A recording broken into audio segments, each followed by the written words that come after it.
দেখিনি জায়গাটা। এই হচ্ছে আমাদের ল্যান্ডস্কেপ এখানকার। হ্যাঁ, এটা হচ্ছে রুক্মিণী। হ্যাঁ, রুক্মিণী তালাও, যাকে আমরা বলি পুকুর সরোবর, রুক্মিণী সরোবর। আচ্ছা। এইদিকে আছে পঞ্চমুখী মহাদেব, প্রাচীন। ওটা হচ্ছে একটা শিলা আছে, ওটা মহাদেবের 5টা মুখ করে আছে, পঞ্চমুখী মহাদেব। যাবেন, যাবার ইচ্ছা থাকলে যাবেন। এখন এসছেন তো ওটাও দেখে নেবেন। হ্যাঁ হ্যাঁ, পিছনে যে মন্দিরটা দেখা যাচ্ছে ওইটা, তাই তো? এটা হচ্ছে রুক্মিণী সরোবর। হ্যাঁ,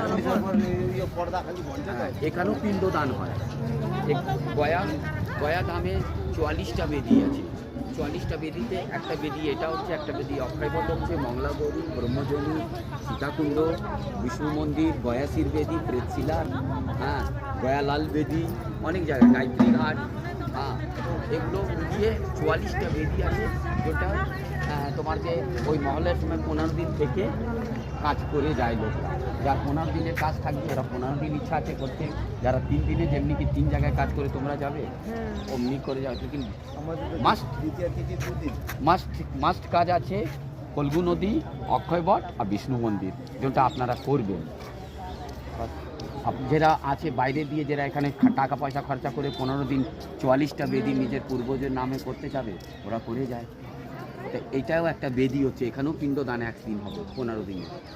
আর এইদিকে অক্ষয়বট হবে, মংলাগৌরী হবে, ব্রহ্মজনী হবে, রেশিলা হবে, রামশিলা হবে।